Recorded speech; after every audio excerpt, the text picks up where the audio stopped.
Here. Councilmember Hackey. Here. Councilmember Grossman. Here.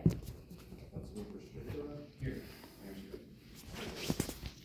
Okay, as most of you know, we have, I appointed an ad hoc, committee, ad hoc rules committee several months ago, and we've had several meetings, for the course of, I don't know how many months, but, Jeff and Eric have actually done all the research for us. No, sorry, Jenna. Okay. Sorry. Jeff and Jenna. Yeah. And we originally were focusing on what the current council rules were and which ones were somewhat archaic and needed to be revised, and then also look at some other municipalities to see what we can incorporate into our rules. So I'm just gonna leave it right with them and turn it over to you guys to talk about where we are. Well, and I will say, at the last council meeting, I made mention that all the council have not connected, have been, Councilmember Hackey, Councilmember Strickland, and I are part of this committee, so the other 4 council members have not had a chance to have any input yet, so. Well, I think we would, for us to email out, and you should have hard copies. I think the most useful is probably the clean copy.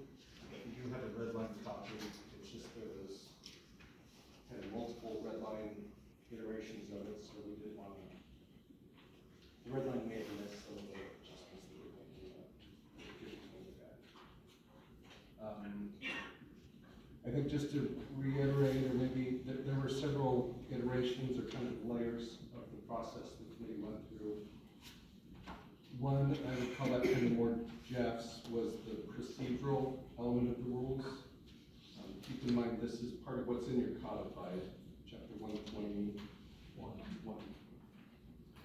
So a lot of procedural items that weren't current and that they didn't reflect current either law or kind of practical, application. So things like these were written before email was even these were written before fax. So kind of bringing up to date to that extent. And then next, the committee looked at, so I kind of characterized procedural type of items to then conduct type of items. I think from that, Councilmember Grossman had provided Cincinnati's General Code of Conduct, is what it's called. So the committee, I think, liked a lot of that, used that as the kind of the model, and then staff, Jenna, did a lot of work looking at other communities, kind of comparing other similar type of communities, both locally and nationally, look for other elements that might be of interest. Committee looked at those. That went through a couple of iterations to try and capture everything. And I should have started this, maybe Jeff should have started the charter. I think it's important just to reiterate, like the committee went through, the charter is the Constitution. So anything you develop in rules are going to be subordinate to that. Right? They're naturally contradicting each other. So that was the first guidelines. Then there was, our last meeting was kind of going through all the collation of all those items, and then send out this work session, so you have a final copy here. We have just had a chance to review that. What did I leave out, Jeff or Jen? Captures the process that the committee went through and what the product was that came through.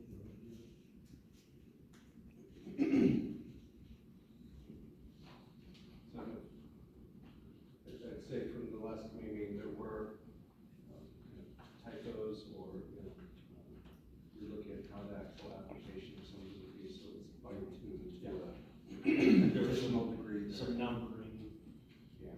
issues. So we think we caught all those. Yeah. And I guess the last thing I will say, following up with what Eric said, this is all part of chapter 121, which is in your codified ordinances. So it will take an ordinance to amend chapter 121. So the committee has done its work. It's ready to have this work session. We'll get whatever other input there may be. But ultimately, it's gonna have to come before council with an ordinance to make any or all of these changes. And if necessary, we certainly, the committee can meet again after this meeting, if it's, whatever comes out of this meeting, if we need to look at Well, yeah. revisions or changes, we're not saying this is the final thing, this is what we want everyone to get into. So I guess I'll just start and ask if, anyone had any questions about what's currently in here. Did everyone get a chance to look through? I'm not allowed smoking anymore, that's. I looked at the red one, and I didn't look at this is supposed to be a cleaned up one? Yes. Okay. But I saw something in the red one, I don't know if it's reflected in here, because I have not read it, this is the final copy. Well, and I'll just say, that's part of what today is about too, is because, like Eric said, we went through lots of different, versions and drafts, and that clean copy you have, the goal was for it to be a clean copy, to incorporate all those changes, but if something got missed, okay, that's I guess, a possibility. it's my make sure. In the red copy, it talks about that we would only follow the spirit of Robert's rules. Did that make it into the final copy? It should have. Where was that? You know what, I remember reading it. I saw it in red, but I don't know where it is. Section 12102. Yeah. Okay, I don't know of a municipality that doesn't run a council meeting with Robert's rules. Jeff, I don't know one. Robert's rules is the standard that's usually used throughout the country. It's to protect minority rights. It's a constraint, it's uniform. To go ahead and say that, we're gonna follow the spirit, I don't know how Jeff, as the parliamentarian, can rule on spirit. Okay, basically, as I read the red, and I assume it's there, that the mayor would go ahead and kind of have that discretion, and I don't think that's the way to run a democracy. Okay, I can't believe it's in there, and, I'd love to hear from the committee why they put it in there. Well, the previous statement said something general, what was the statement? Generally be conducted in accordance with. Yeah. So that's also a little vague, and, I mean, Robert's rules is Robert's rules, it came back down from the English in, I don't know, 1650, 1750, whatever. And it's what we ended up adopting, that's what it's, how you run it by. And everybody knows what the rules are. You can't make the rules up in a meeting on the fly. I'm just flabbergasted that that would even be considered.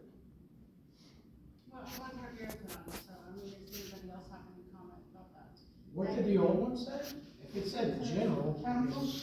Meetings shall, in general, be conducted in accordance with Robert's rules of order. I would almost say general and spirit are synonymous. Well, I kind of agree with you actually, because I think it's important that no one is allowed to be silenced and not speak. I think it's very important, and I think this kind of becomes dangerous because who makes the determination on what spirit means? So I think if we're gonna use Robert's Rules of Order, we should just use Robert's Rules of Order and not. This is public document, right? Yeah, okay.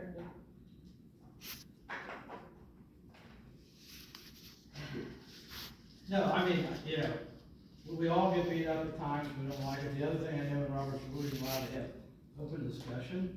I think open discussion is something that is beneficial to everybody, especially the public. That's who we represent, is the public.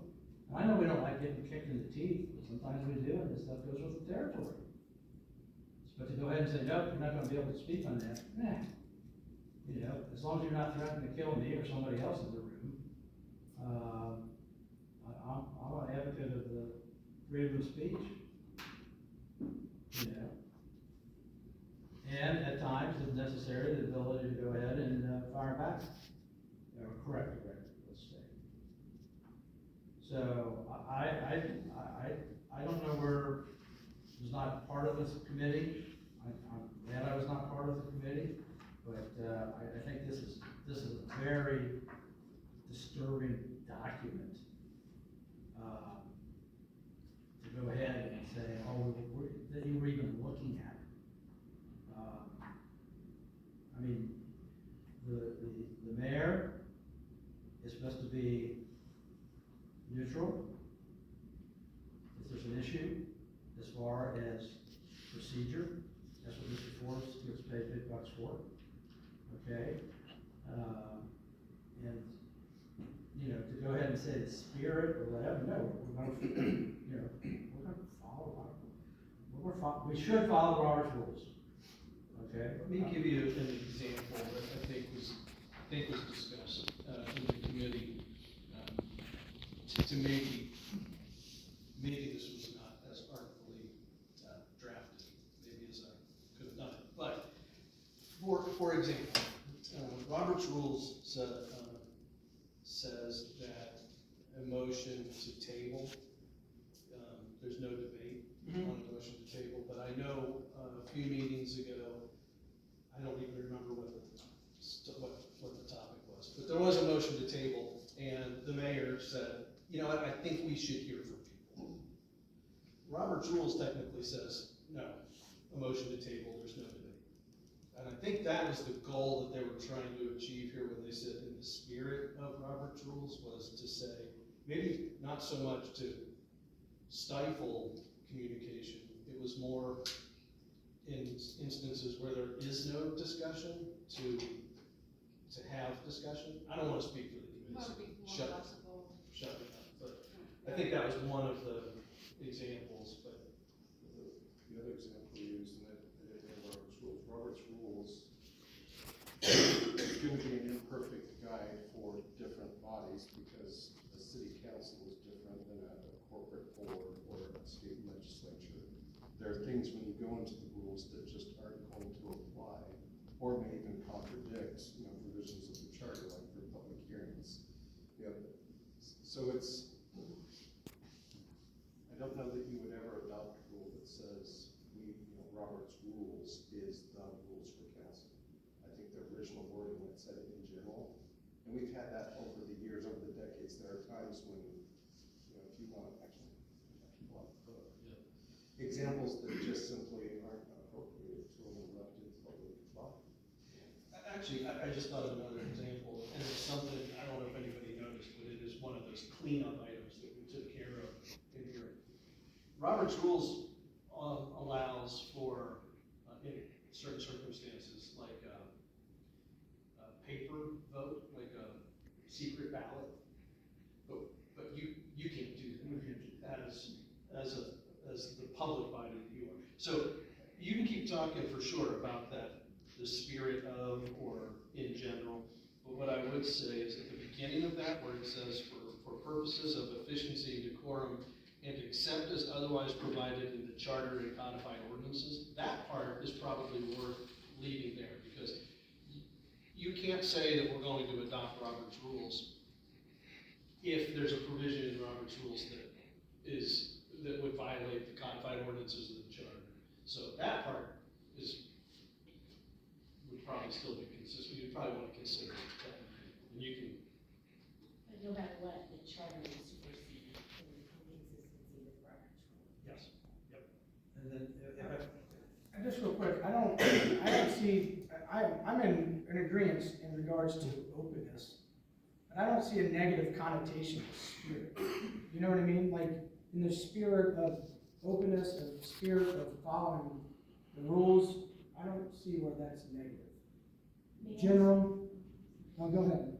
May I suggest it makes it optional instead of mandatory that time, and then it later goes on to say that the chairperson can dispense with any specific provision of Robert's Rules of Order revised, but there are checks built into Robert's rules. So yes, at any time, we can dispense with the provision of Robert's rules. We've been doing it. We have to do it if the charter supersedes something, if it's not a good fit.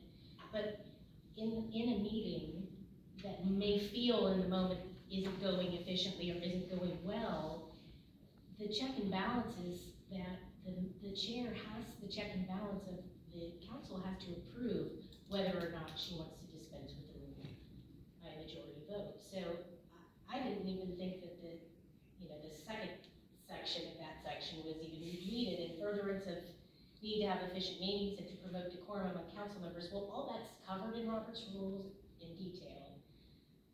The chairperson may dispense with any specific provision of Robert's rules or revised, and I just thought that whole thing was an oxymoron, and I'm assuming that your motives were good, and that you had good intentions when setting this up in the spirit of, but I think the public could construe this as,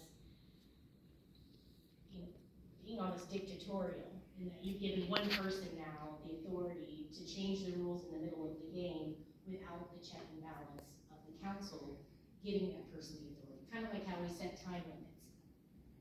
There isn't technically a time limit, but we can set it to keep our meetings running efficiently, and that isn't chosen by just one person. It can be suggested, but it has to have a majority vote. Does that make sense? No. Thanks for letting me explain that. I would remove the spirit of, I think that's a death trap for all of us.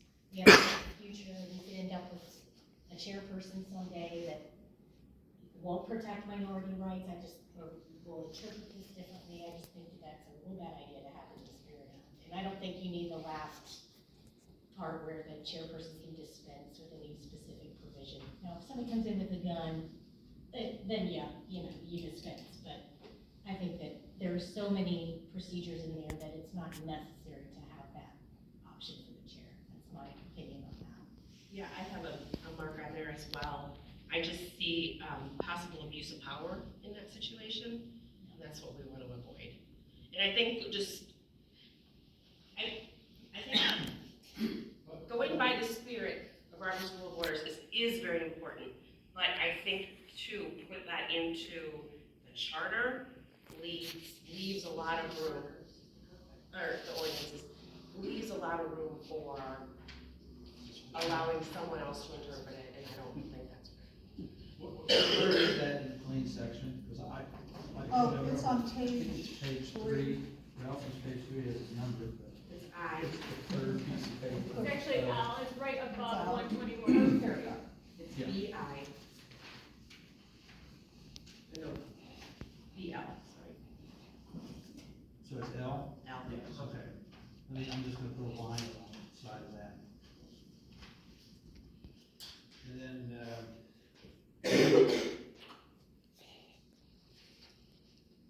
I guess, I see this thing.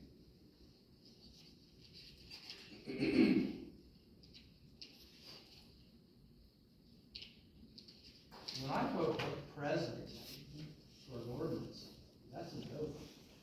It's not counted. Is that in there, is M in the current rules? Wait, hold on, before we go on, Okay. have we settled this thing? I mean, everyone is saying that we want to just leave it as it was, or? I'm taking those as notes here that if the committee wants to come back, Okay. smooth out that one, you can react to the end of those.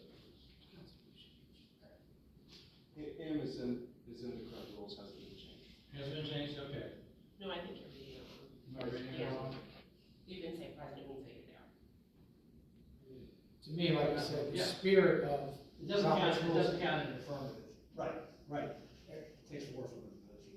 Well, just to, I think to follow up on you just asked, this, I don't, that's up to the committee. Law director, I don't know if that's a hill anyone's ready to die on, is it because we follow Robert's rules? anyway? Yeah. So, if the spirit of it is, if it's, if I take that out and I read that sentence, it reads the same to me, even if the spirit of it is in there. I didn't read that as it having any main effect on how we follow Robert's rules. So I did not view that as change anything in terms of how to do it, but I don't have any problem with it. I strongly suggest omitting the chairperson may dispense with any specific provision of Robert's rules of order provides. But, If you know, you have to dispense of it, there's a method within Robert's rules, and we do it often, we've done it many times. It's already covered under Robert's rules, doesn't need to be written there. I think that's a danger point. Like Diane said. Why we added that? For the reasons that Jeff. Yeah, I think honestly, that was kind of like that example I gave where on a motion to table, I'm just using that as an example. Robert's rules say there's no debate on a motion to table.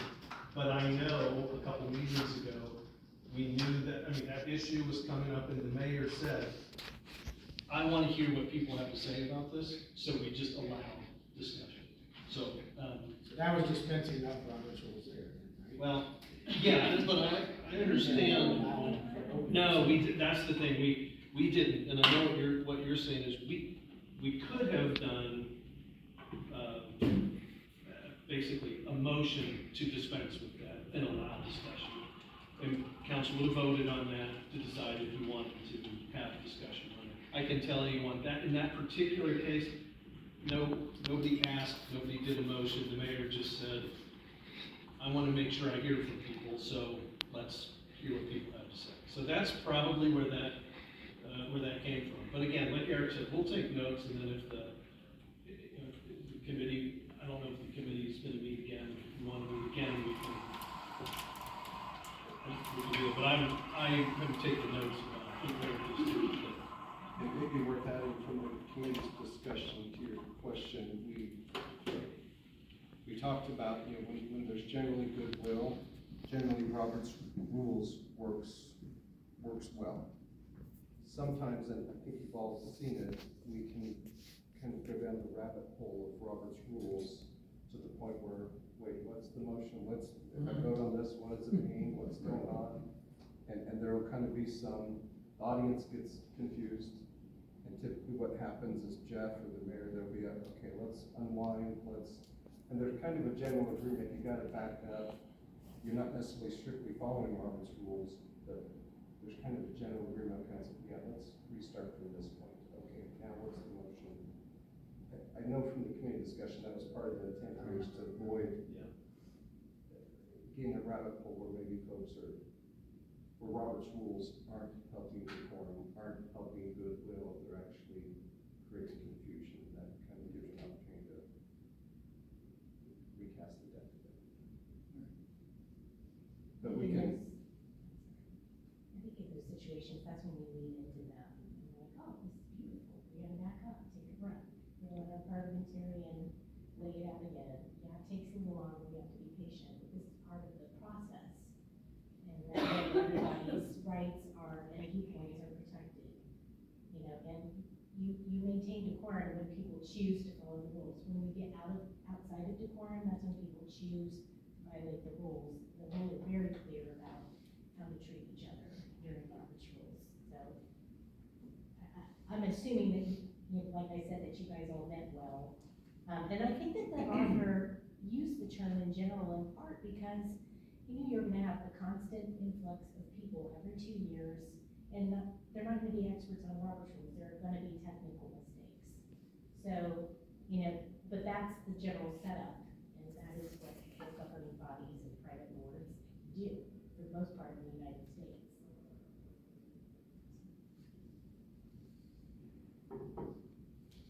So if we have a situation like that come up again, are you suggesting that by rule, then we have to stop in order to be able to have a discussion on a vote that doesn't allow discussion? We've got to stop, and we've got to wind back, and then we have to have a motion to suspend those rules, and then we've got to go through the entire process again.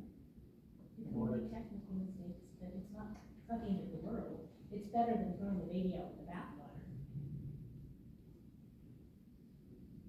It happens. You just have to be patient. Sometimes the meetings are really long. Sometimes you're the chair and the audience is livid with you. Sometimes the meetings go really smoothly, but when things get hard, that's the time to lean in to the rules. Those are where you lean in, you don't operate from them, you don't say, well, it's getting too stressful, I'm gonna dispense with the rules. You lean into them and go hard, and it works out. And sometimes it takes that. Yeah. That's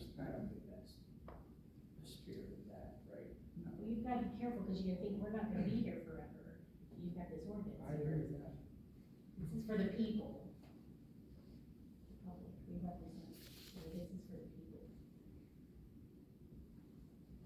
But, again, I'm not hell bent for leather on this, I understand the arguments against it, I understand the spirit of why this was put in there. And like I said, I'm not gonna fight a big battle over this, I don't feel that strongly about it, but I understood the logic behind it. Right, and I think if people are uncomfortable with the spirit, we can definitely take that out. It's not, I don't think it's important. And your suggestion about the last sentence too, if that's redundant, I mean, we don't have to have that in there either. Jeff, you can rewrite that. Okay, was there any other questions or? Since it's kind of my first time going through the clean copy, I guess. Did you not get his email, because he gave us an Yeah. copy and a red line copy? I took a quick look at this and I thought this was the original, and not, Oh. okay. Well, you can, I mean, And it looks so you clean. can work from the red line. I'm either. good. Yeah, if you have, I mean, the red line may be, if you have questions about the changes, that may be the best one to walk through, because that shows what was changed from the original. Right.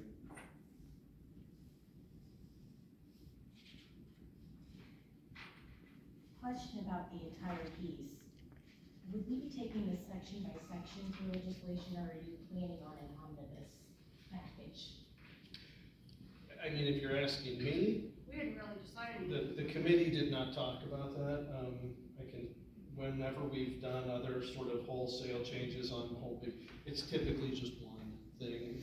And I think, I don't want to speak for the committee, I think the hope was through this work session and whatever other work has to be done, that we may end up with a whole thing that can just be adopted altogether. But yeah, I don't think the committee Whatever really was thought, comfortable. they didn't really talk about that. I think we've gotten over the biggest hump with Robert's rules, that was super important. Kathy, you brought in the Cincinnati one. Where did we, what's the input from that we put in here? I mean, is it? If you look at 121.03, which used to prohibit smoking. I know, but I get 10 fine, 10 bucks. But we realized that was not worth staying either. That's one of those ones that, the law is different, you can't smoke anywhere. Yeah. We didn't need that, so, Jenna can probably help with this too, but essentially, we took the city of Cincinnati Code of Conduct for its council members, took it basically in its entirety, had to change, tweak a few things because just Cincinnati's, city council is set up a little differently than ours. But basically just kind of made those changes, and when you look at what is now 121.03, Mason City Council General Code of Conduct, when you start with section 1, General Code of Conduct, A, B, C, 1, 2, 3, all of this that I'm so far, 4, 5, 6, 7, 8, that's all essentially exactly like the city of Cincinnati, down to, well, I guess all of what is section 1? When you get down to section 2, that, I think, that's some things that we incorporated from other communities and other government entities. So that, what is listed as section 1 in there is, it's with the change in Cincinnati to Mason, and changing just the way their charter structure is. That's exactly the city of Cincinnati's. Was this their charter, or is this the recent change after the scandal? It's not in their, I don't believe it's their charter. Okay. Yeah, I mean, if I had to guess, it's something that they adopted recently. Janet, do you have the date this was adopted? I probably do somewhere too, but It's fairly recent after their, yeah, it was, I think, in response to Whoever some. got indicted was To convicted. some, Can't think of his name. PGA, Yeah. PGA's. Yeah, something like that. Okay. but I mean, it may have, but I mean, they have had, not just him, they've had other council members, Yeah. arrested. And so I suspect that it was done in response to that. or at least updated. Or at least, yeah, or maybe it was, or at least updated in response to that. So it's not in their charter, but it's something that their council will adopt. And actually, when, again, I'm not speaking for the committee, but when the committee looked at it, it's actually, it's good. You know, the committee's thought was, this was pretty good. This was a good way to, sort of codify some behavioral parameters, I guess we call it. Looks like February of 2022. Well, then, that must, yeah. And so that's like in the codified ordinances in Cincinnati, or is it an agreement among? That I don't know. I just know it was something that was adopted by their council, but I don't know if it was codified into their written city code, or if it's just, yeah, a policy type thing, I'm not sure. What are some potential pitfalls with that? Since I wasn't permitted to be part of the committee process, or something I was interested in looking at, but what are possible pitfalls of adopting that in our codified ordinances?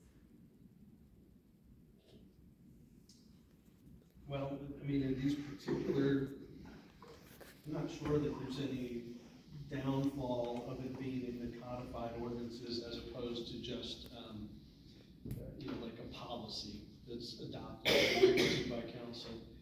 What I would say, sometimes, provisions in the codified ordinances, if you violate them, there can be criminal penalties, but there's nothing that's in chapter 121 that has any penalties like that. It's not like the traffic code, where if you violate a part of the traffic code, you get a ticket. It was just incorporated into the existing chapter 121 to provide guidance for council members in the legislative process. I'm gonna say this, maybe this is helpful to the whole thing, but maybe I'm wrong. I guess I'd look at most of these, like the code of conduct, as in general, the agreement of what you expect from each other's council members, kind of informational guidelines, taking down the elected role of the charter to some more specific guidelines. The policing of it is by the body. So it is kind of a mutual agreement amongst the members of the body. If someone violates this, it's not a criminal violation. It is up to them, ultimately the majority of council, how you enforce, remind other members of the body that you're not following the rules. Yeah. Think of it much like what you have now. Yeah. That's what I was gonna Just say. gives more form to it. Yep, even right before that, not in the code of conduct part, but there, in 12102, it says that, your agenda, the council packet, is supposed to go out before 3 p.m. on Saturday before the regular meeting. If Eric doesn't send it out until 4 o'clock on Saturday, he's in violation. That's a stretch, but I mean, that's why I'm saying this is essentially, it's a framework that by taking your seat on council, you're saying, okay, this is the framework that I'll abide by. And it could mean what time people have to have agenda items in to get them on the agenda, and it could be some of these other rules about interacting with each other or with outside entities, following the roles of council and the manager and the charter. So it's really that, like Eric said, it's a framework. This additional code of conduct just provides some additional guidance. For you, about section 2? Can we like start at the beginning and work that way, because we're jumping around, it's getting confusing. We can just start with the first page and just walk through it all. That's fine, we can go back and do that, that's easier. Start with 12101 council meeting. Yes. So I have a question on B. Well, can I, Oh, just yes. real quick, if we want to walk through it, I know there were changes to A. I mean, just real, any, I don't want to read. No, you're talking about I'm sorry. this. 12101. Yeah. I was disappointed to see us drop the fourth Monday of the month on a regular basis. I think there are some months of the year it's appropriate, but I just think it makes it difficult to engage with the public if you're only meeting once every 30 days. And you may or may not meet on the second Monday. I'm sorry, just a minute, Jeff. That's in section. I'm just at the very beginning, Very beginning. 121.01A. And I think, I mean, the question was about making that a permanent change to just go to one meeting a month. And again, that was something that was added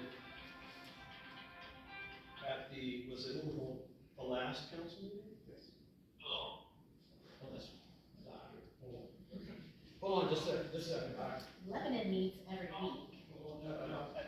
At the last council meeting, council approved a motion to go to one meeting a month for this entire year, for all of 23. So that's the only, so because you had done it, you made the motion to do it for the whole year, it was incorporated here. Again, it's totally up to you guys whether you want to include that in there or not.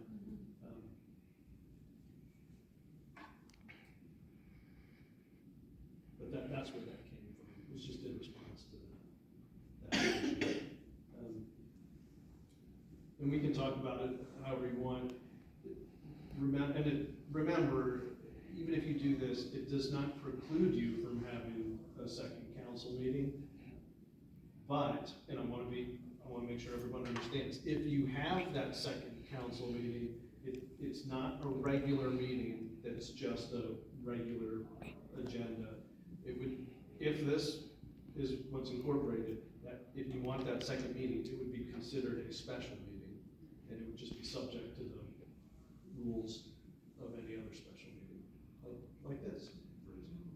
Today, there's no, camera accessibility, Yep. or live streaming, no community input. I just really disagree with section We've got A. some cameras. There's a camera right there. I just think that's, we shouldn't be doing that. I disagree with the pass that motion. At the last meeting, we're here to work for the public. And, if our meeting's really short, it's really short.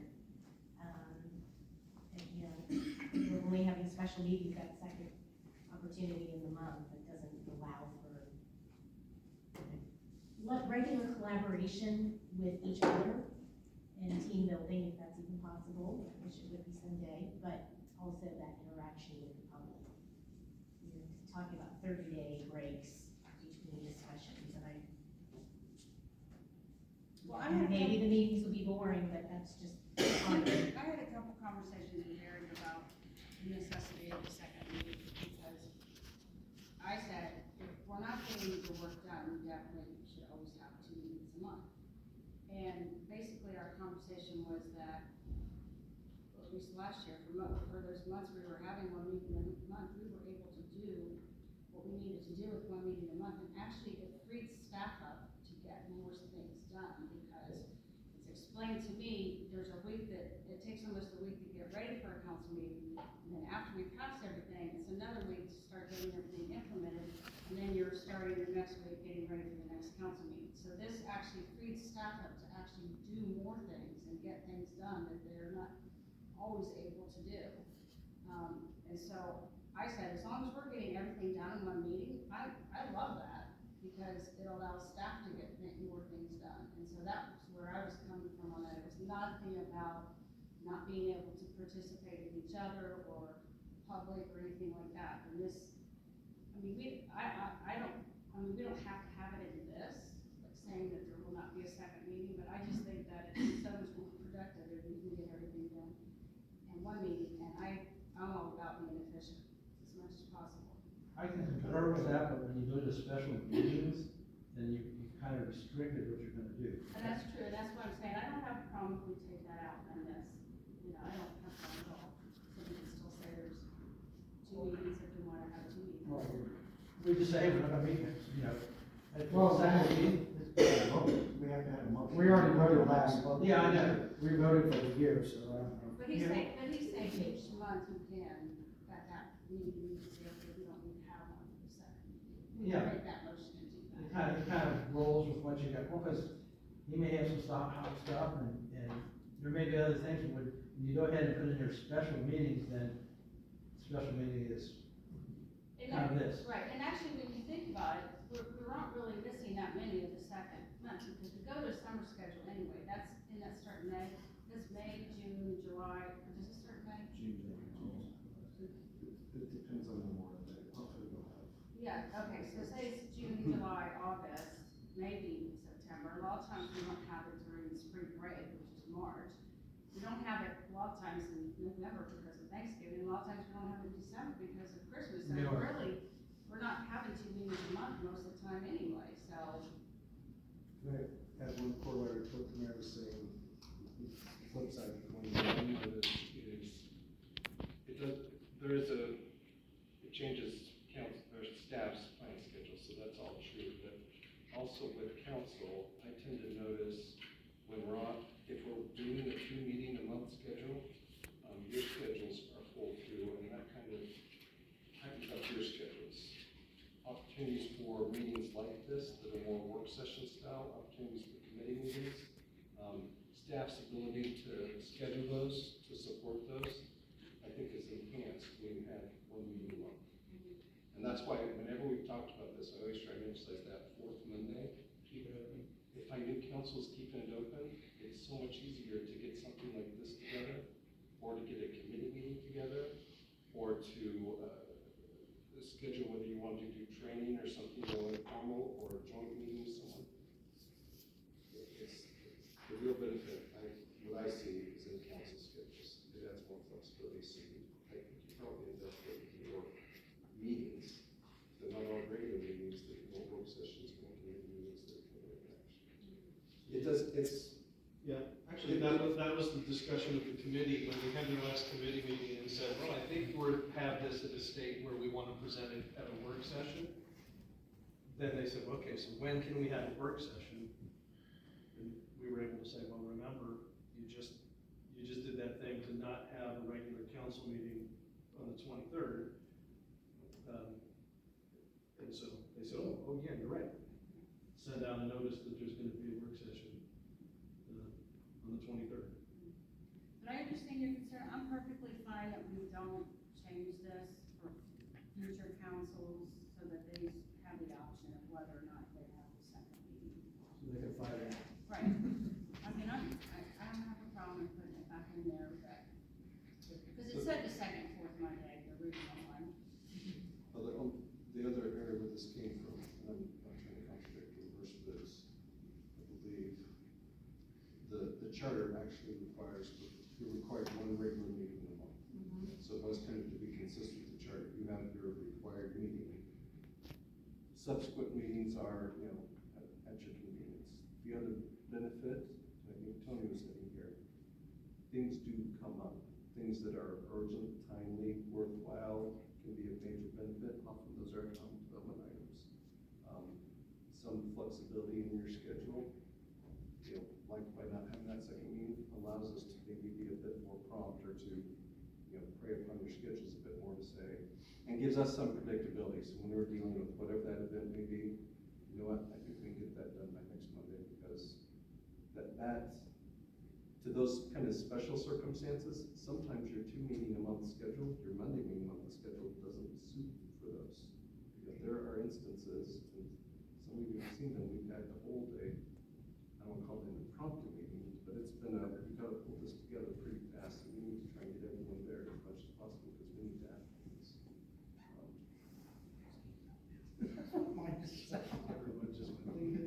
stand up. Well, I mean, I'm hearing it, I mean, from staff. I mean, if it makes us more efficient and you more efficient, then it makes perfect sense to keep it there. However, I mean, we did just pass a motion last meeting that we're gonna do it one a month for this year. So I don't know how necessary it is, you know. Well, this is for like the future. Future, that's what I'm saying. Council rules. That's why I'm saying I don't know why it's necessary possibly to do now, because we've already kind of taken care of that for the next. What wasn't do? What I was gonna suggest. But from what I'm hearing from staff though, this helps them. For me, the payoff line here is the new line. The fourth Monday of each month may be reserved for various committee meetings, work sessions, or other special meetings which should not be considered regular session of council. Knowing the council, at least informally, is reserving a day is a huge benefit. You may want to, and the next line is council may, by a majority vote of those present, vote and establish additional meetings as deemed necessary, to waive any schedule. That allows you the same thing, you know, Yeah, if we wanna have. next year, you wanna have 2 regular meetings every month, or you guys control your meeting schedule. The only thing that you have to do is hold 1 regular meeting a month. That's by very charter. sharp. The rest, you do that from, you know, the rule kind of lays out some predictability.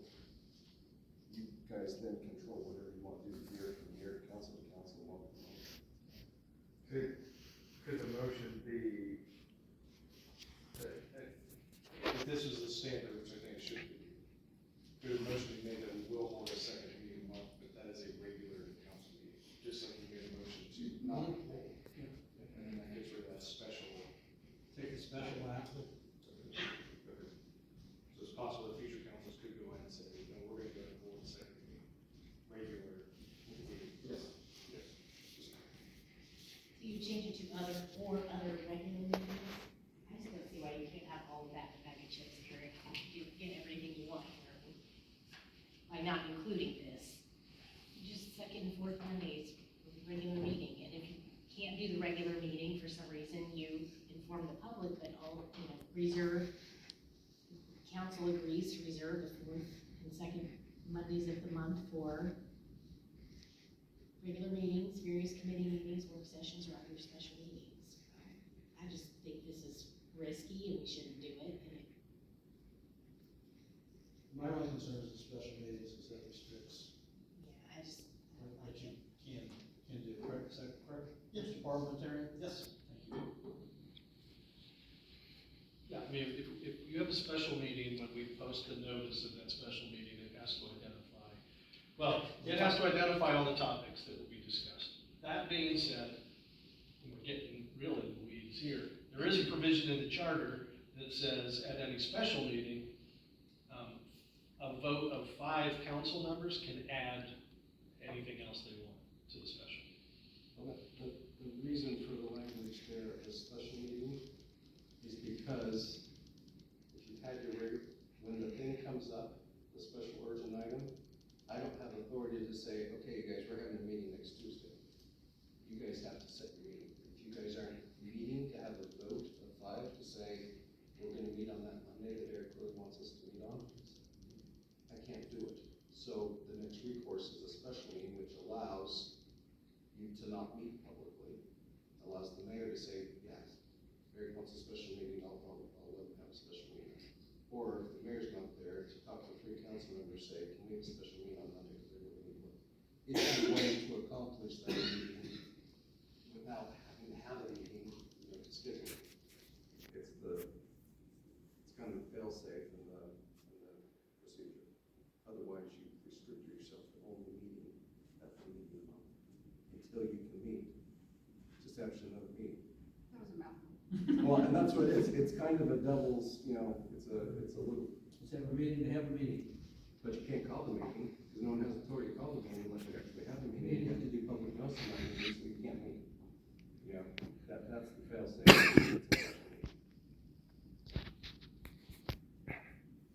You could have a special meeting, and you could always all vote, and tomorrow let's have a regular meeting. All that does is essentially change. you're saying the easiest thing to do would be to leave the second and fourth Monday in there and just let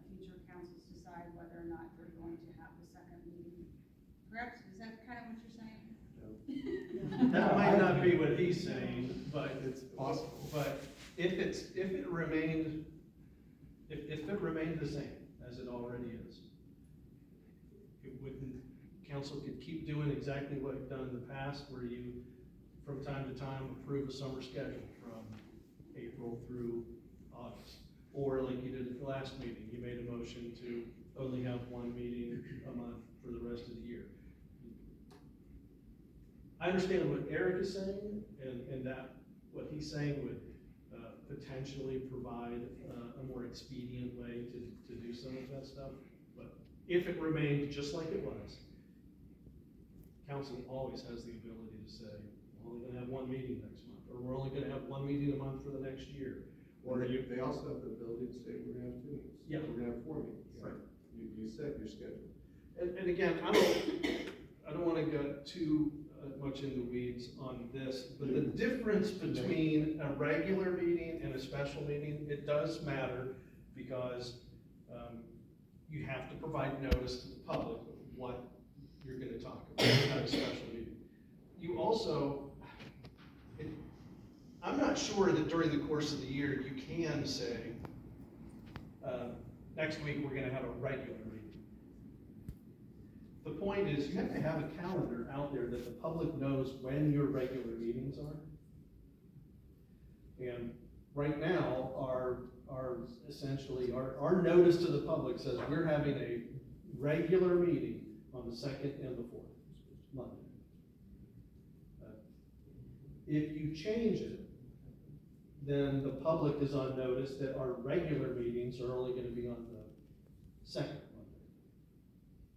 Anything else you do after that could be considered a special meeting, because the public wouldn't have any way of knowing that. You can't just create another regular meeting. I know, I said I don't wanna get into weeds, we're getting way in the weeds on this, so, but that's the point, and the point of that notice. Yeah, regular meetings shall be held at such times and places as shall be determined by council. But they have to actually then make that determination for the public to know that what their regular meeting schedule is. Some places print out a piece of paper that has the dates of all their regular meetings, and they stick it on the bulletin board, and, you know. But we've had to do it at times where our regular meeting, We've it's gonna be moved the it. 3rd Monday. Yeah, we have done it, yeah, for sure. But I guess really the point is, we can talk all around this all We we can want, change it anytime we need to. but I'm kind of curious about something, just because the charter says we only have to have one meeting a month, but do you guys know at one point, how did this get changed in the rules? It said the 2nd and 4th Monday. it's been You like don't that know, I as mean, long it's as. been, like, you don't know when these rules were made originally? Oh, we could go, I would say in the 70s, I don't know that that section's been amended since then. Just set them into the And how standard. did we get to the 2nd and 4th Monday? Why was that changed? I mean, you know, it's just curious to me. The standard's set in the charter, I mean, that's. Because the law director back then had the 1st and 3rd Wednesday at Springdale. Yep. You know, look at me, same law director. Okay. So that's why you have the 2nd and 4th Monday. Why did we go But why to did two? they go to 2 is the question. Huh? Why did I you- don't know. Because there's work to be done. Well, and, you know, I've always been hesitant about going to 1 month. Not that I was opposed to it, but what I don't ever want us to do is delay any kind of legislation because we've only got one meeting a month. But on the flip side of that, to your comments about the impact on staff of having 2 meetings a month, I think that's a very strong argument for not overburdening staff. We're in a funny time right now with being able to get employees and retain employees and getting work done, and there are things that we're already knowing have to be delayed as a result of staffing issues. So, I don't see, regardless of which way this is worded, whether it says we have 1 meeting a month or whether it says we have 2 meetings a month, we don't change our flexibility in any way, shape, or form. So we're able to do whatever it is we need to do and whatever it is we have to do to get the work of council done. So, we've spent a lot of time on this already, and I don't think it makes that much difference, to be honest with you. We can change it whenever, and I honestly, truly don't care which way we put this. I don't see that it impacts anything other than what our schedule is and which way we would have to change it if we want it different. And we covered all that one.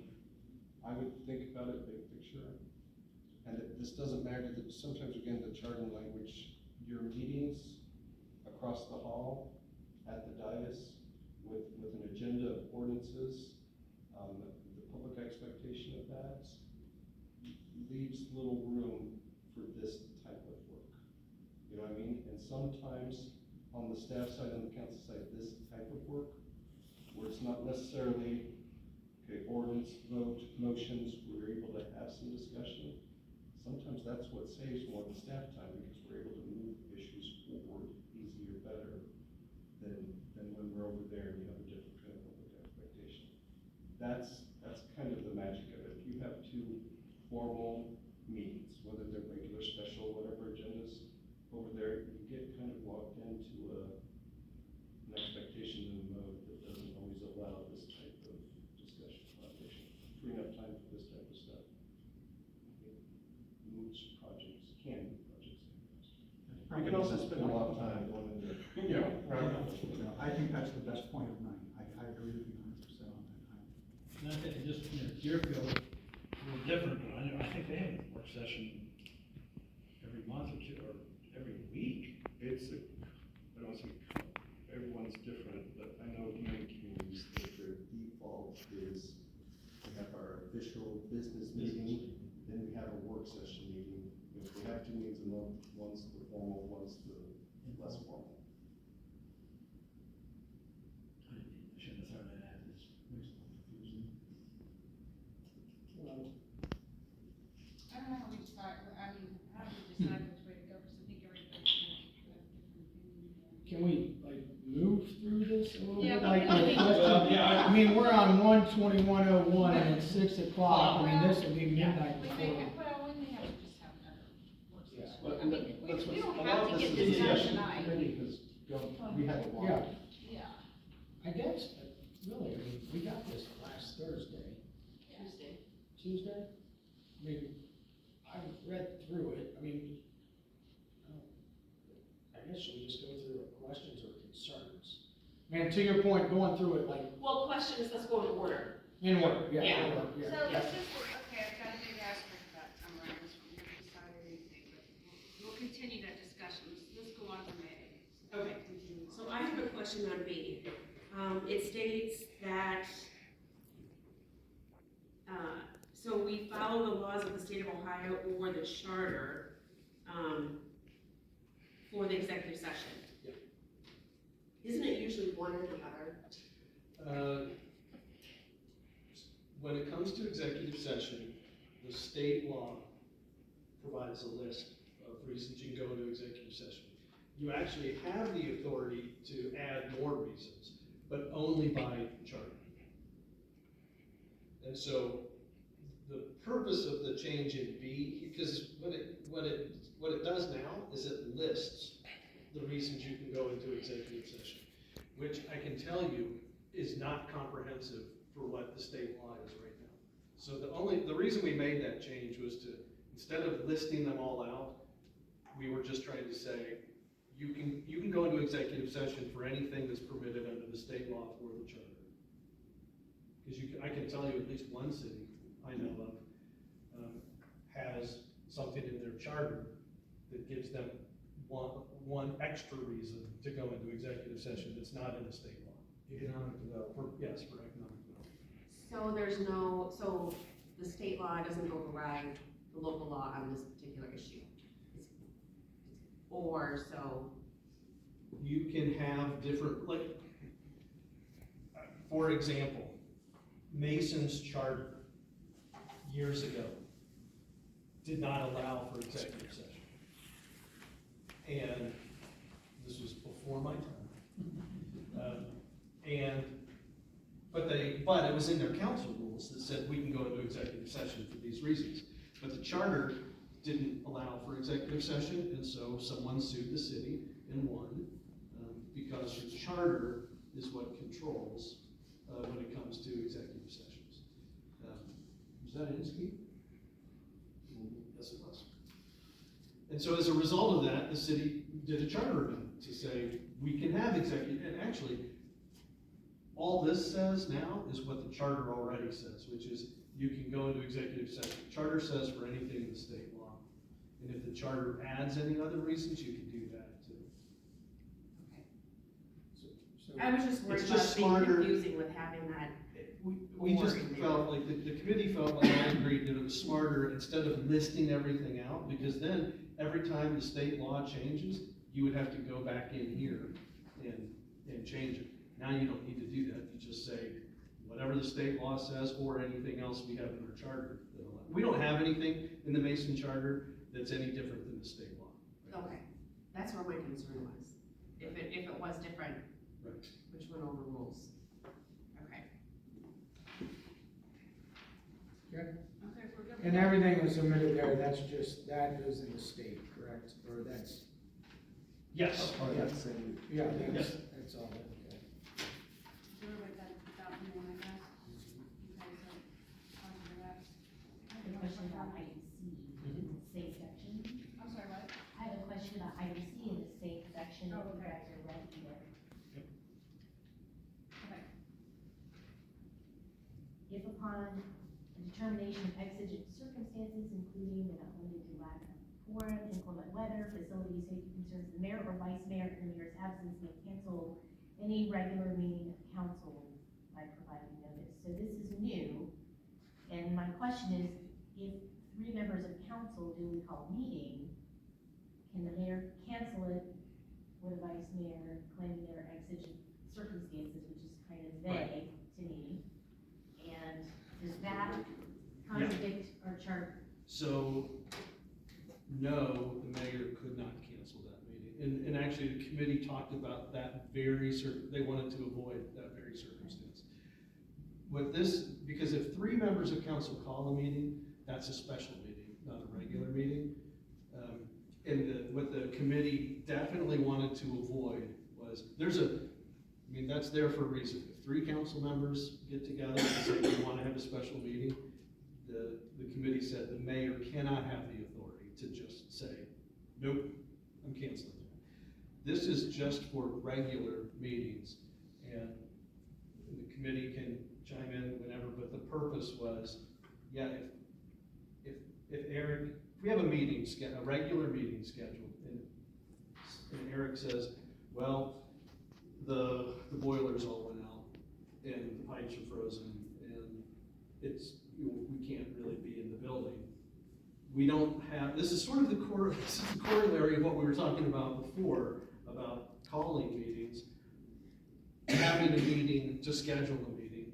This is to avoid having a meeting to cancel a meeting. So if something happens that there's a terrible storm, or there's no power in the building, but it's the day of a regular meeting, this would just give the mayor the ability to tell the manager, cancel the meeting. Because right now, Eric doesn't have the authority to cancel a meeting, even if there's a foot of snow and no power, and come up with whatever circumstance you want. Same thing, and so that's kind of like the weather and that facility kind of stuff. Same thing if Eric, on the day of a meeting, 4 council members call him and say, I'm not gonna be there tonight, I got called out of town, I have to do this, I'm not gonna be there. And if there's not going to be a quorum, you can't conduct any business anyway, but he can't cancel a meeting. So what this was hoping to address was that situation, where if Eric can call the mayor and say, we don't even have a quorum tonight, we don't even have a quorum in town, there's no reason to have the meeting. He can't do anything about it. This would just give the mayor the ability to tell him, go ahead and cancel the meeting because we don't have a quorum. Right, so it only allows you those three Well, reasons. I think what it's, no, I mean, I don't want to say that, because what it says is including but not limited to. Yeah. Those are just examples of the kind of, where it says exigent circumstances, those are just trying to come up with examples. No quorum, inclement weather, facility, safety concerns. Just in the past, and this is too many maybe, and it wasn't the rules, but we have canceled meetings without holding a meeting because there wasn't a quorum. Someone's snowed in somewhere, I call council members, we're not gonna have a quorum. It can be embarrassing to have a meeting and all you're doing is you're reading ordinances in their entirety because you don't have enough votes and you can't vote on it and you have guests there.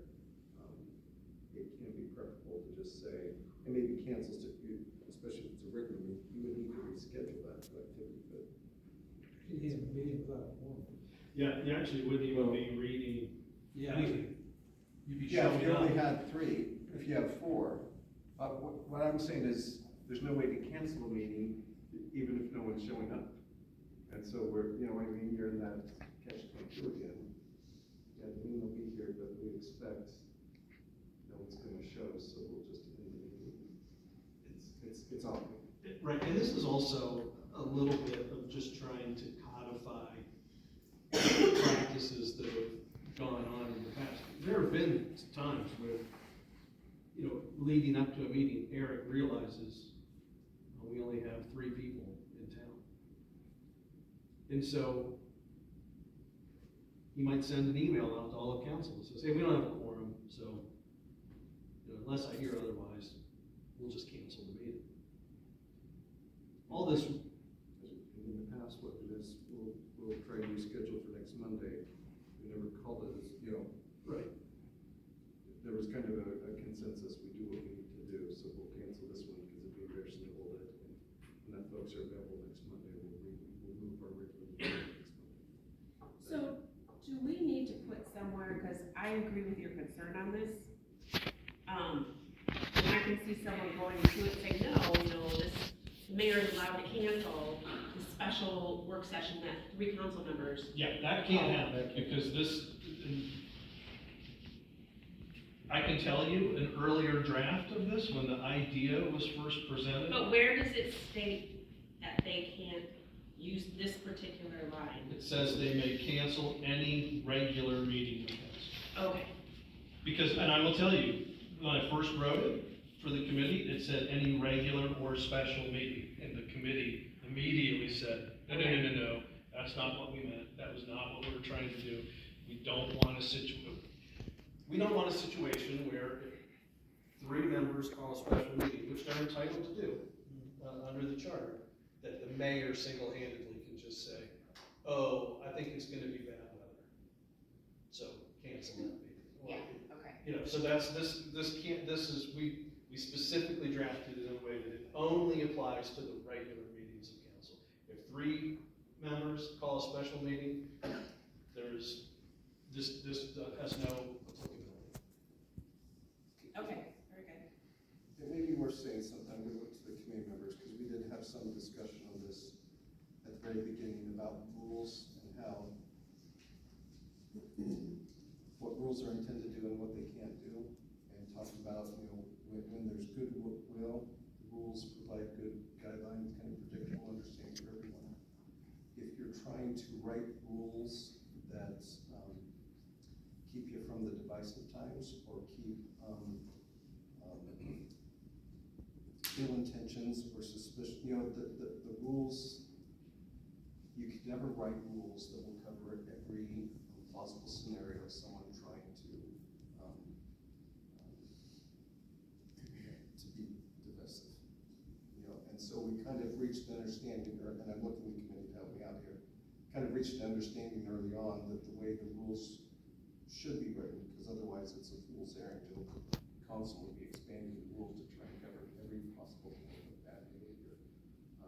You would actually make them more of a burden than a construct. we spent some good time on that, and I'm not capturing it maybe very well. The rules need to be both general and need to kind of presuppose good intentions. Because you're never gonna be able to write a rule to prevent the ill intentions. So, I know as you're talking about, you want to think through some worst case scenarios, but I don't think you'll ever get anything done if you have rules that will answer every possible worst case scenario. Let me ask everybody, because I know, I don't want us to rush through this, and I don't want anybody to feel like we're rushing through it. I mean, we've already been here for an hour and 15 minutes, so how long can everybody stay tonight? Or how hard does everybody want to try to? Midnight. Let's do it, just cut it off at 7. I'll second that motion. Seven. Gosh, after 2 hours, I'm not. I think if we had read through these before we shut up, we probably would have done it. So you want to? I read through this, I read through it all. I read through the red, I didn't read through the. Okay, so. So that's we're fine, you can go to 7 and see So where we're you're gonna go to decide. 7, okay, I just wanted to figure out Can where we are. I go on to the next one that I have a question on? Are we done in the C? Is that what we're? I'm done with C. Okay. Thank you for that explanation, guys. Okay, 12102B. That states that we need to have our council packet by 3 o'clock on Saturday. I really think it should say Thursday. The reason is because if we have a council member, or our council meeting on Monday, and we need clarification of something, we wanna look into something that doesn't really give us a good business day, some of the information we need. And so at least if we get it on Thursday, it doesn't have to be 3 o'clock Thursday, it can be 6 o'clock Thursday, but it gives us all day Friday, and then, you know, Monday, if we need to follow up on something. But I think,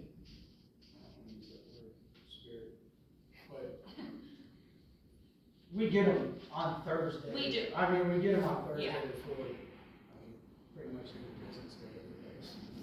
Is this trying to safeguard against if something, or, Yeah. I don't know why people say Yeah, probably in times before email, probably, horse and buggy or whatever. The historic, standard was kind of end of day Friday. Friday, used to get them on Friday, and the police used to deliver them on my Yes. porch. And where I'm gonna maybe push back a little, we're pretty proud that in the last 10 years, we have worked to kind of make Thursday the standard, knowing that we had a cushion of Friday. So I, But since we moved to Thursday, I don't think we've ever gone to a Saturday. I don't even think Well- we've ever gone to Friday. Right. no, so there was one time, fairly recently, we had to go to We Friday. did go to Friday, we did that. And there was a time in the distant past that it had to be Saturday.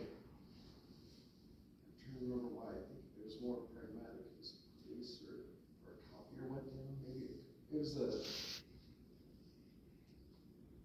the copiers weren't working and we couldn't, back when we printed them out, hand delivered everyone, there was some logistical thing that we had to come to us. It doesn't mean that we're gonna change from Thursday, it just says Yeah. basically at the latest, and then if they ever can get them to like 3 o'clock on Saturday. Well, what happens if Eric, wins the lottery and leaves? And now we have a different city manager, and you say, no, Eric's not here anymore, I'm not doing it. And there's a different city manager, and they're going by this, that would make it difficult, I think, for council members to really do a good job. we can change this at any time. I think it's a really strong suggestion, Diana. Have a business day to be able to get clarification. We do now. We have. For what it's worth, this 3 PM on Saturday, this is not change, this is nothing from the committee, this is what it's been like forever. I mean, if you wanna talk about other changing it, that's fine, just don't, I don't want anybody to think that. Eric Ron The committee didn't come up with that. It's a parachute for you. Well, he's had to use it in the past, right? I mean, and the thing is, we're gonna have the police go arrest, Eric and Jennifer because it was after after 3 PM on Saturday. I mean, this is where, I mean, All we're right, well, trust, that's fine, I'm just, we're trusting I'm just staff. saying in general, I I've been think. here 7 I years. say, I still wanna get credit because getting them out on a Thursday is like, I'm an excellent city manager. Yeah, you do it until Thursday or Friday, then they'll want them out like Monday. Well, there does, on a practical matter, and I don't, there are diminishing returns that sometimes can impact economic development when you consider planning commission action, gain that in time into a packet with other items, get out to council. Sometimes it's a scramble to get them done by Thursday. We're proud of that track record again by Thursday. I wouldn't expect that to change with me and a new city manager. You have all kinds of ways how to get a city manager, enthused about doing that. I wouldn't want you to create and we've been doing it, even though the rules have been through Saturday. I wouldn't want you to create a false trap maybe for me or future city manager saying, no, the rule says they have to be out by Thursday. We're not gonna move forward on that plan commission. We're not gonna do that. We're not gonna do that. I think when I had this amount on Friday, I sent everyone an email saying, can't get the packets out. I'm hoping to get them out tomorrow morning. Like I said before, if the communication's good, I don't know that your rule is gonna find anything on Saturday. Okay. If you want to change it, my vote for a change would be to the historical standard, which was by 6 PM on Friday. But I don't. Okay, well, if you win the lottery, we're gonna have to meet here to change that. If I win the lottery, a lot of things will change. If he wins the lottery, you can say that he has to have the agenda by Wednesday before. Yeah. he does it. Yeah. I'm done with that page, I don't have any more questions, I have questions on the next page. Question about be another question. Under the current rules that we have, can a council member add an agenda item to a special meeting if it's added before the public notice goes out? We can call it a special meeting. Yeah, I understand. I think the way we have treated that historically is that there are two ways a special meeting can get called. One is the mayor, one is 3 members of council. And historically, what we've said is whoever calls that meeting establishes the agenda for that meeting. So if the mayor calls a special meeting, then the mayor sets the agenda for it. If 3 council members call it, then they set the agenda for it. That's just how we've addressed it historically. There's nothing in these rules that really address that situation at all. Yeah, because it says, a council member may have items of business included on the agenda, and you insert it of any regular meeting. Right. And that concerns me because we've eliminated the second regular meeting of the month, and now we're calling that a special meeting. And to me, again, that takes the voice of the public away. I just think that's a little danger point. I don't know why we even need to, insert that, other than it gave the, I'm sure, again, the intentions were good, but after, looking at the Robert's Rules thing and everything, going through this, I'm like, oh gosh. Is there which part It's in section B, about halfway down. Yeah, I know exactly what you're saying, and I think in part that was to, like a lot of these changes, was trying to codify the past practice. And the past practice had been whoever calls a special meeting sets the agenda for that meeting. And because we learned some, and past practice here isn't all that deep. We've had a lot of special meetings, kind of charter-specific special meetings in the last 3-4 years than in the past. Because in the past, there's kind of a general, we said we're having a work session, and there was general agreement on the work session. We didn't hold a meeting, have a meeting. And again, this speaks to the rules. Rules can be referenced to. And if we learned a lesson early on, if a special meeting is called, say the mayor calls a special meeting to talk about the rules committee, you can limit the amount of time the public gets noticed, because then if Mark wants to add some other item to that, and they haven't done public notice yet, well, then Mark told me add this item to the special meeting. When are you gonna do the public notice? You know, it can put staff, and it can put the ability to get public notice out early. It compromises that, because then maybe I have competing council members trying to get other items onto that special meeting agenda. That lesson we learned early on here, so we went to whoever called the meeting, sets the agenda. And then we can do public notice as early as promptly as possible, once the council gets. And also, The rules start to propagate more rules, which starts to propagate more, maneuvering within the rules. And just on a much more practical reason, the reason of any regular meeting was inserted there is because as you read the rest of it, it says by requesting, well, we changed clerk to city manager, again, a practical thing, to include them no later than noon on the Thursday preceding the regular meeting. So I think the point of that, we added that of any regular meeting just to be consistent with the end of that sentence, which is the point was, if there's gonna, for our regular meetings, and maybe that changes if you change the Saturday 3 p.m. thing, but the point was, if he's gotta have an agenda out, and he's trying to get the agenda to council on Thursdays, like he historically does, we need something in here that says, okay, well, council members, you can request things, but you gotta do it in a timely manner so that he can get the packet out in a timely manner, so that you have time to review everything. So this was really, all this was really talking about was regular meetings, when he's up against, not a deadline, but when he's up against a practical deadline of trying to get a council packet out there. That's really what that other sentence is about. But yes, with respect to special meetings, that's how we have typically handled it. Is there an allowance for other council members who haven't called a special meeting to add something to the agenda by a certain time before the public announcement?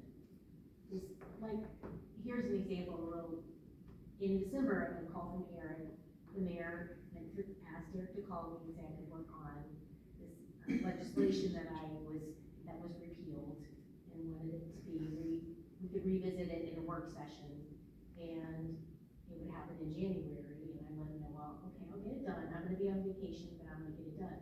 Well, I didn't know we were even having a special meeting until we got the email, and then the public announcement came out at the same time.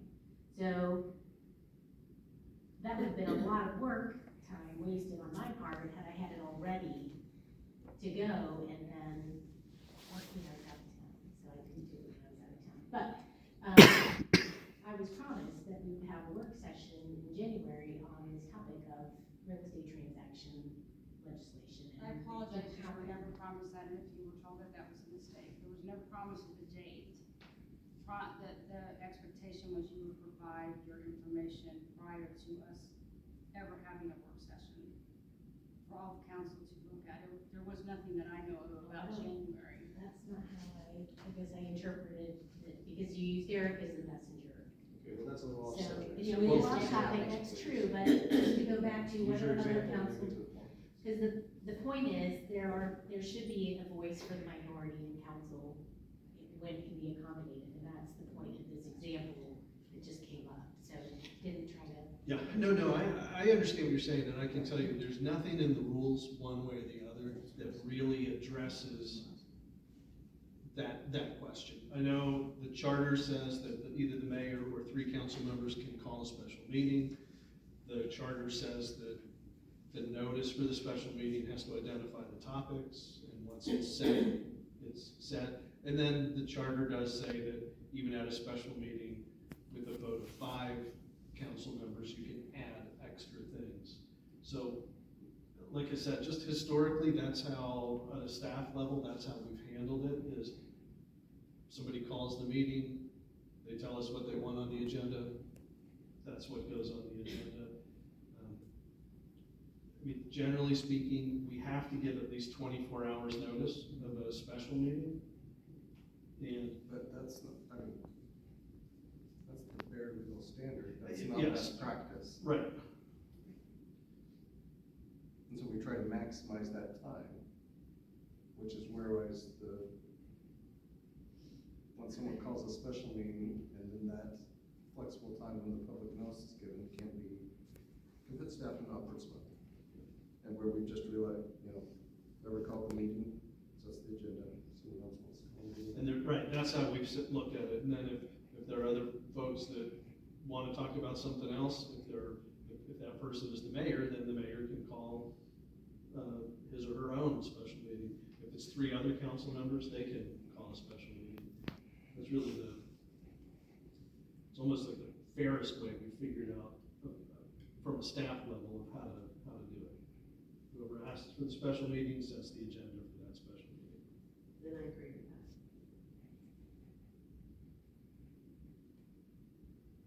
Okay, let's move on. I'd like for the committee to take another look at that and see if you can come up with another idea. Under B, you're talking about you want something added about special. Yeah, with respect to special meetings, okay. I'd like the committee to take another look and see if you can come up with something. So other items can be added, is what you're saying? Yeah. Okay. Anybody else have anything under rules of procedure? I have one on D. Yes. No, I'm sorry, E. The very last sentence says the law director may determine whether the topic is appropriate for council discussion. I just worry that that's taking power away from the mayor. If it's something that the mayor wants to be discussed, but the law director is saying no to, unless it's a legal issue that we can get sued for, I think that choice needs to stay with the mayor. Believe me, I don't want to be, I don't think any law director necessarily wants to be the person, deemed to decide if something is appropriate for discussion. Probably any law director, whether it said this in your rules or not, if something were of legal nature, they might interject. Sure, which makes sense. I thought So- when we were discussing this was because we were looking at you as the parliamentarian. That I think you're right, that may be why that ended up there. That's already addressed in a different section, that says that the law director is the parliamentarian. But I thought this was, when a subject comes up, if a determination needed to be made, that you as the parliamentarian would be relied upon to make that call. Am I remembering that right? Yeah, This is reference to citizens comment or council members. I think citizens. Yeah. My recollection in here, and we've had some examples that we don't want to go into here, but where someone uses the public time or requested comment time to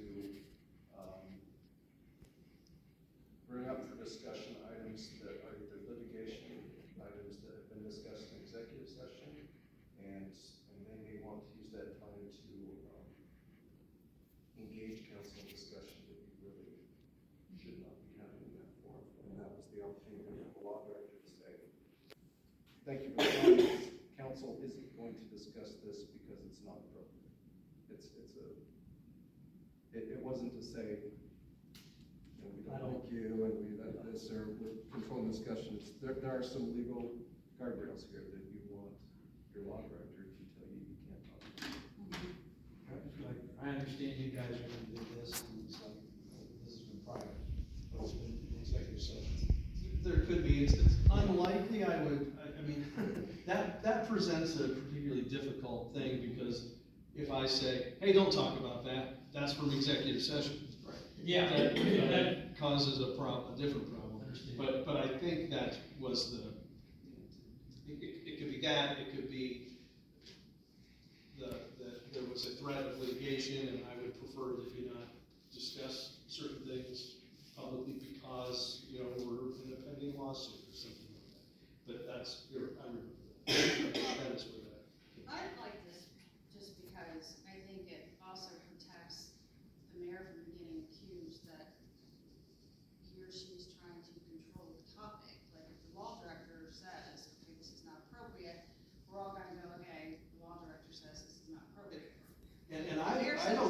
if that sentence said the law director may determine whether the topic is, legally appropriate for council discussion, that would be fine, because then it's clear that I'm only making a determination on a legal basis, not that I don't want to hear this, or, or I'm tired of this, so that's fine. I think that, if that helps clarify what that was for. Because I remember a couple of years ago, there was, a topic was brought up by a council person that involved, I think, police salaries or something. It was something, and I know you started flinching, and you started flinching, and we were like, that's not appropriate. It might not have been salaries, but it was something. It could have been some collective bargaining mechanism. It might have been, yeah. I don't know, but I that's, remember, yeah. that's what that's about. We can clarify that for sure. Councilmember Hackey, I think you're referencing section 3, not to get ahead in the code of conduct. There is language in there that says only the mayor, designated chair of the meeting, has the ability to interrupt a speaker during their address to council or ask for clarification. That's what we did. Okay, thank you. So they were saying it should be legally appropriate, right? Yeah, that's fine. Anything else in this section? Like 2L.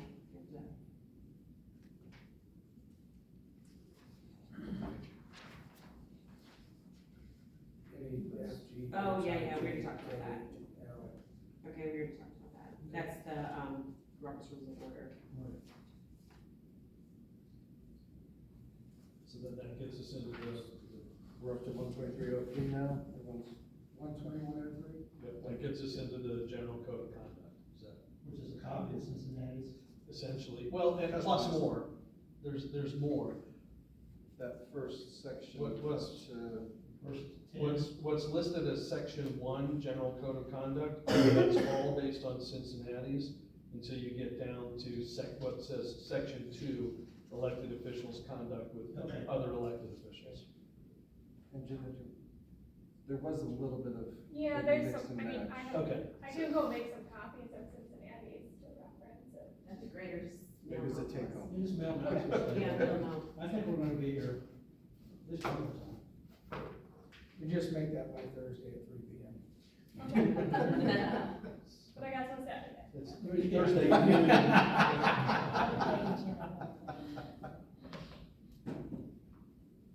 So the code of conduct contains principles that shall guide the conduct of the city council. So one of the things that I wondered about as I was reading through it, and then, that was before we all met, and I was concerned about, the Robert's Rules issue, is that are there situations in the code of conduct that could, be open to interpretation by certain council members, where he said, she said, and then you end up getting censured or having a hearing about your removal from council, and there's not, this was just the way people felt about the matter, or there was gossip or hearsay and not substantial evidence. So how do you navigate around that?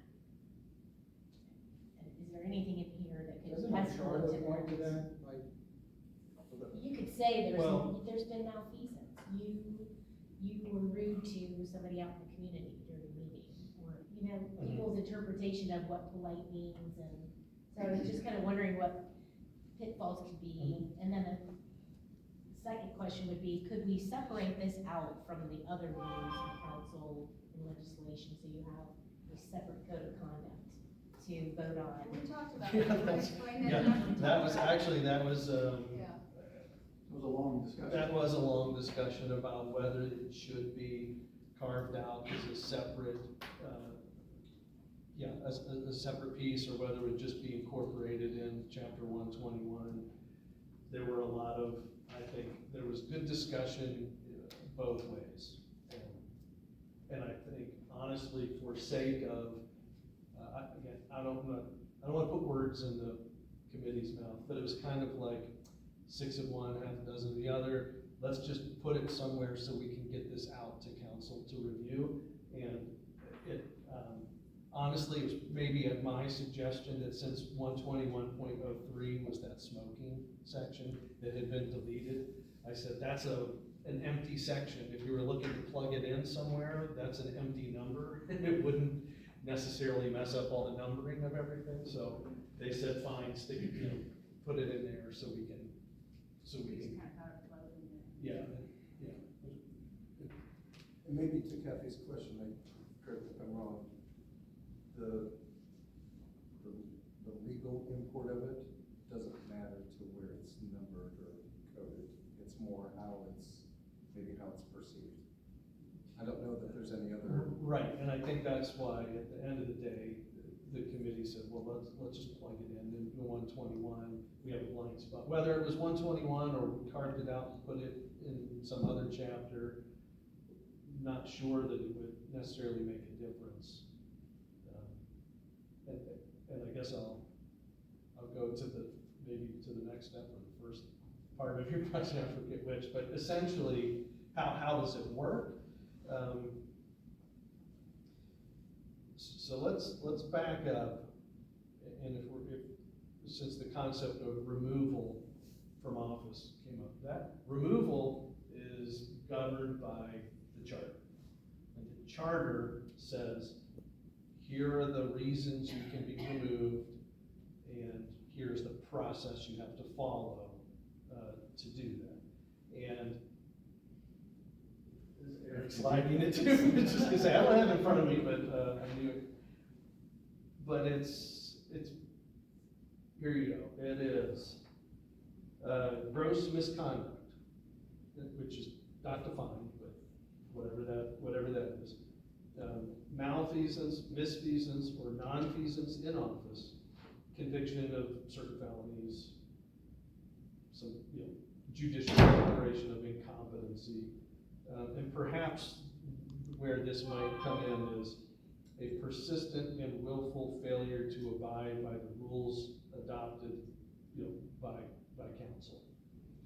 So, to the extent that there's anything in this code of conduct that could lead to the removal, I suspect it would have to fall under this, unless it was malfeasance, misfeasance, nonfeasance. But if you were gonna say this was a persistent and willful failure to abide by these rules, then you still are right back to the charter, which then provides the whole process of how you do it.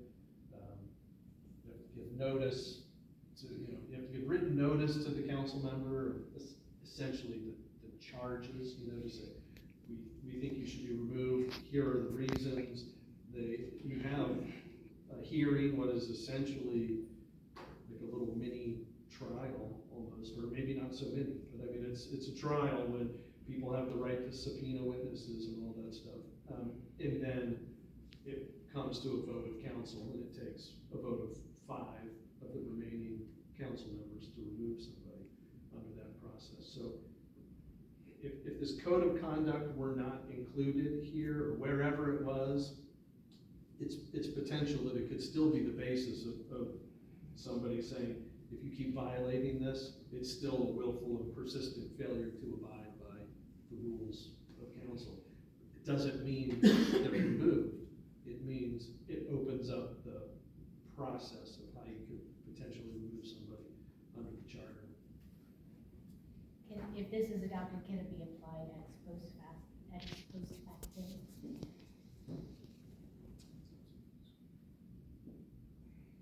You know what, I'm gonna tell you, I don't know the answer to that. I know what you're talking about.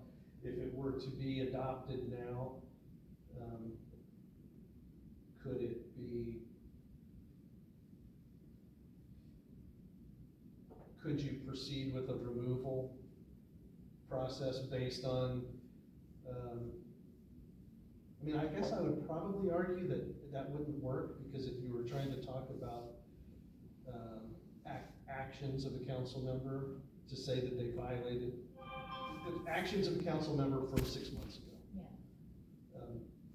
At the time those actions were done, they were not in violation of any council rules. If this is adopted, and I'm saying this this is just sort of off the top of my head, thinking about it. And if the question came up, I would, of course, research it much more thoroughly, but I would think once, if this were adopted, it would have to be actions that were then in violation of this. I don't know that you could go back and say, Yeah, because I'm thinking, okay, somebody could go back 11 years ago when I first got on council, I mean, that's, I don't see how. back when you were doing all the. Yeah, I don't see how we would go back to there. Yeah, I don't think you could. Does everybody know? Well, I mean, that's- that's a good example, really.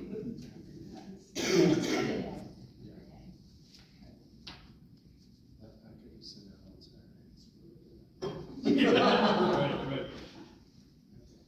The question about separating this out somewhere else, was there, I didn't quite understand, was there a specific reason for that, or you just wanted to? I just think legislatively, it should be separated, so you have a different ordinance for updating the rules and how council operates. These are different from operational type of rules. So I would suggest that you have a separate piece of legislation for the code of conduct. And then you have a separate piece of legislation for what we covered up to 121.01 and 02, I guess. I think that makes sense. And then, Is there a reason why it's Yeah, well, let's, yeah, actually, let me, if I could, I wanna works in the clarify, I just wanna make sure, because are you, when you say different legislation, do you mean like a different chapter, like out of chapter 121, or just be able to vote on it separately? I meant vote on it separately. Okay. Did I use the right terminology? I may not have. Well, then, no, yes, you actually, what you just said of doing it with separate legislation, that I get. Maybe I kind of misspoke then when I said that, I mean, they did talk a lot about, should we include this as 121.03, or should we make it chapter 122, or make it something totally different? So, and they said, well, it seems to flow here when you look at it. 01 is about council meetings, 02 is about rules of procedure, 03 is about a general code of conduct, 04 is disclosure of confidential information, like that. It all kind of fits under chapter 121, which governs council, sort of the umbrella. But I certainly can see that general code of conduct is by far the biggest change. It's the biggest new, piece of new stuff that has come in here. So if I could see that you would maybe have, and you can look, if we get past, there's not a whole lot of other stuff as you get past this.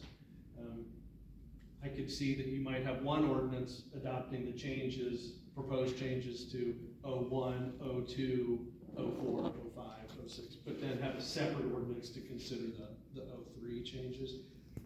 Yeah, that goes back to, I think, maybe the very first question, which was, are we thinking we're gonna do this all as one big giant thing, or are we gonna take them piece by piece? So, My preference is to piece it, do the pieces. and really, let me just, as you get past that general code of conduct, once you, and I'm not trying to jump ahead, because it's 11 minutes.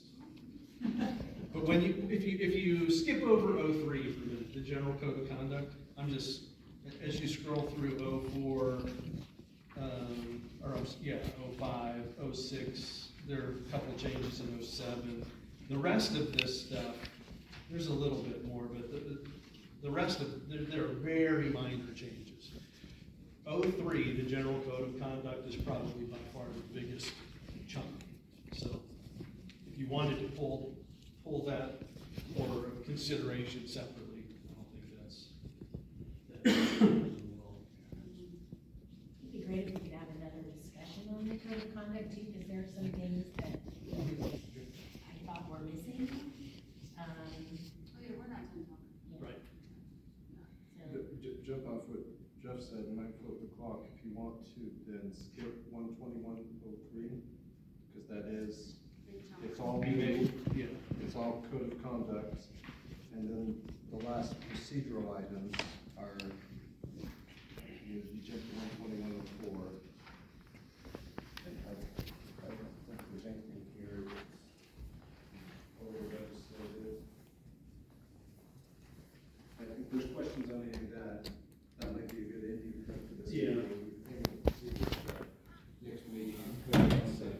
it'll give people more time to really dig through that code of conduct. So we're going to 104, is what you're saying, I mean. with- That's my suggestion, just to, Totally feel like you got something These that's. are 11 minutes. I'm just saying, if, like, We can check mark something tonight and then. if you skip ahead to 121.04, there's, you know, there's a tiny, change there. I don't know if anybody has notes that they wanted to discuss on that. 05 stays exactly the same. 06 is the same. Seven is codified in earlier legislation. Yeah.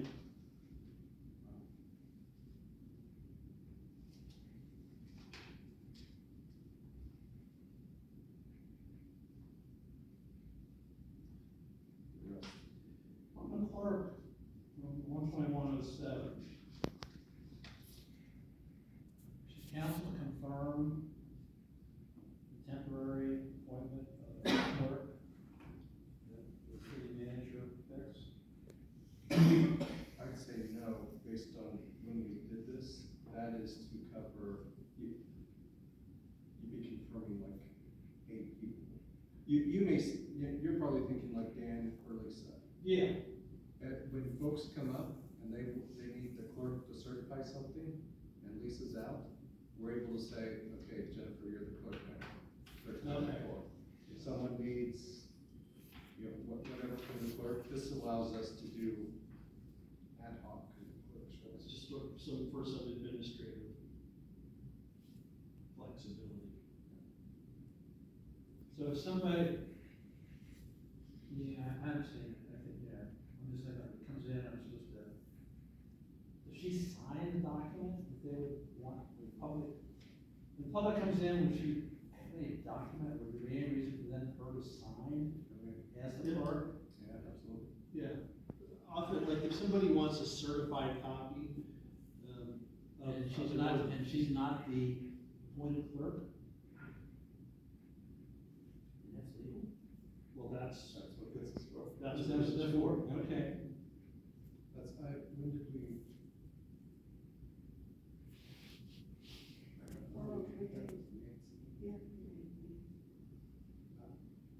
Probably not 10 years, maybe somewhere there.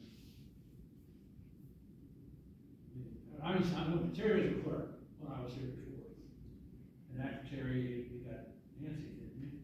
Well, Nancy's kind of the acting clerk, maybe we did that. No, it wasn't Nancy, it was after Terry left.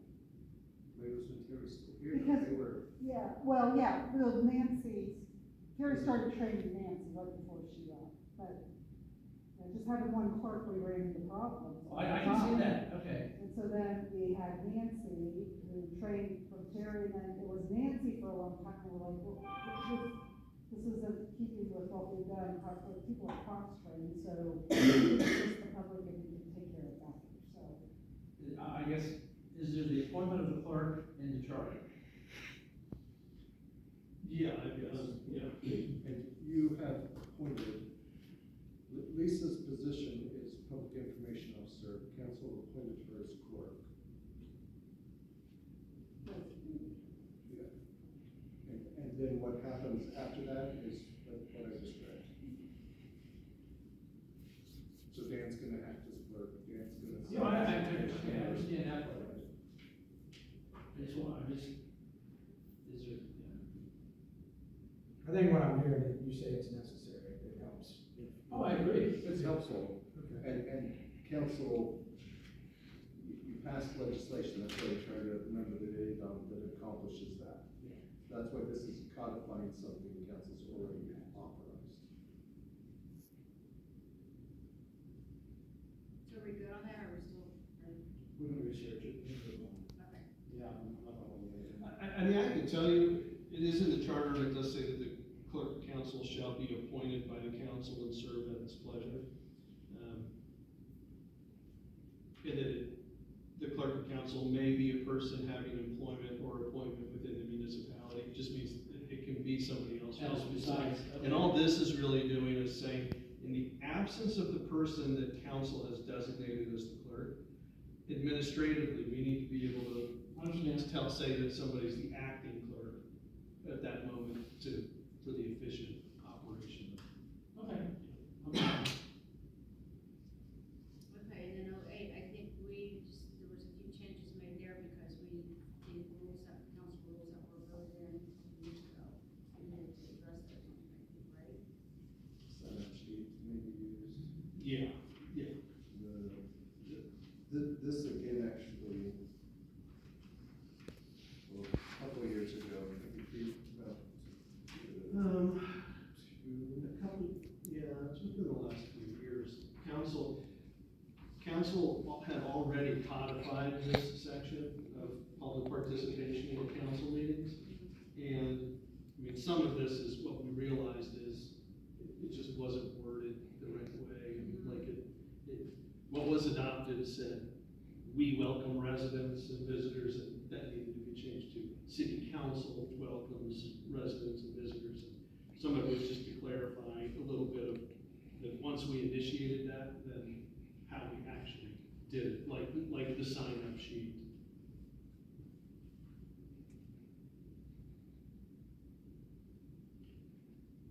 And I think 6 is probably the only thing that's really new. And I can tell you the only point there is when somebody is up during that recognition of visitors part, it's not appropriate for anybody on council to just interrupt that person and start talking. So this was just as a way, is that it's just to designate as the mayor as the chair of the meeting. If there's an issue, it should be the mayor that's addressing that. Well, I understand the Q&A, but what, the individuals before I the podium, they've raised some issues, I've got some questions, I don't wanna interrupt him, but on the other hand, I don't think he needs to wait till we get to new business to be able to respond to whatever my concern is if I was presenting. You understand what I'm saying? Yeah, but I've been told over and over, it's not appropriate for the back and forth and for council to interact with the public. That's the time for the public to be able to say what they want to say, and oftentimes we can refer it to Jeff or Eric for further follow-up, or if somebody wants to make a comment at all in the business, but it's not appropriate at that time to have back and forth with I'm told that over and over again. Could we ask the committee to add language, because I think that council members should be able to go through the chair to ask questions of clarification, or if you have a member of the public that has a really, good question for a council member.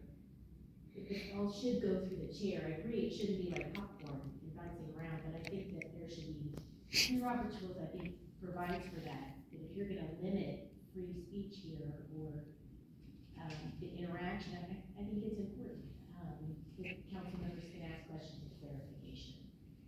Doesn't Robert's rule allow for open discussion? I think it does, but it should go, when the audience members are, it should go through the chair. That's where we get sloppy often, it kind of bounces around like popcorn, and it shouldn't. That's that technical piece that we need to hone in, and I think that the committee can have language there. So I don't wanna say, no, we're not gonna go back and forth with you and address your concerns right now. It's not gonna happen.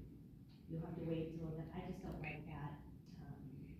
We use the word spirit, but kind of that attitude that we're not accessible to the public. They're here to address us. So maybe as long as it goes through the chair, it should be fine. Well, I think that's what 6 was intending, but, maybe it needs We can, to change. I mean, we can definitely look at it, Yeah, sure. that seems like it's only if you're uncomfortable with what is being said. And then I wanna say this, Joe, just to be clear.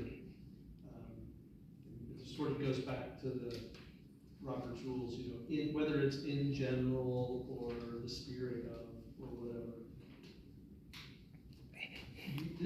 You are council, these are your rules. You can put anything in these rules that's different from Robert's rules, all you want. So just because Robert's rules in general allows for whatever, if council as a body says, no, our rules are gonna do whatever, you can do that.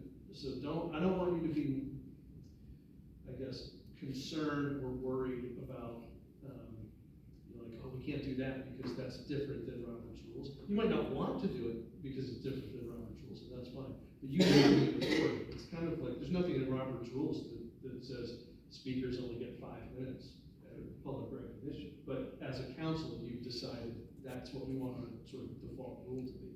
So you can do that. You can, that's why you can create your own rules of the body. And those would supersede Robert's rules. Very good, I think, aren't in Robert's rules. Yeah. That's what my virtue of executive session. Well, all kinds of things. I mean, we have in the charter, our rules in the charter say that every ordinance has to be read twice. But the charter also says you can suspend that rule with the appropriate motion and the appropriate number of votes. But there's nothing in the Robert's rules that, that addresses that. So, I just don't get hung up on that, is what I'm saying. It's not a bad place to look, as a base or a guideline, but you can, but I think, again, I don't wanna talk for the committee, but I think we hear you, and we can look at that. What I'm hearing is the ability, so much at the podium, and I don't understand where they live or some, asking the chair, can you clarify, are they talking about this neighborhood?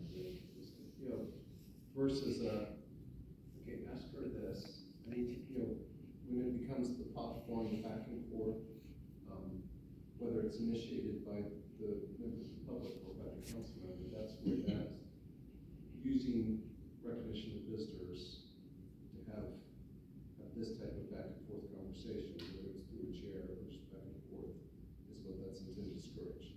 But not doing it to the extent where I'm confused about what she meant, or she may have misspoke, and I can clarify something. Is that what I think you're asking? Yeah, for sure. Okay, it's already 7. Should the committee meet again before we have another work session to go through what we've already talked about and kind of clean up some of that, or make changes to come back before we have the next work session? I think we should. Yeah, because if we don't, we're gonna have another. That makes sense, because I think some of the comments have been,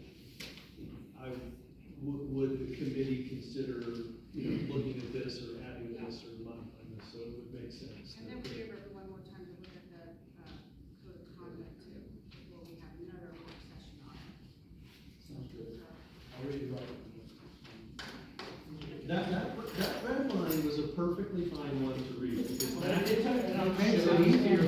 that shows what's different, and I can tell you, if it's just in black on that already exists, that's where it's done. Yeah. I Thank you.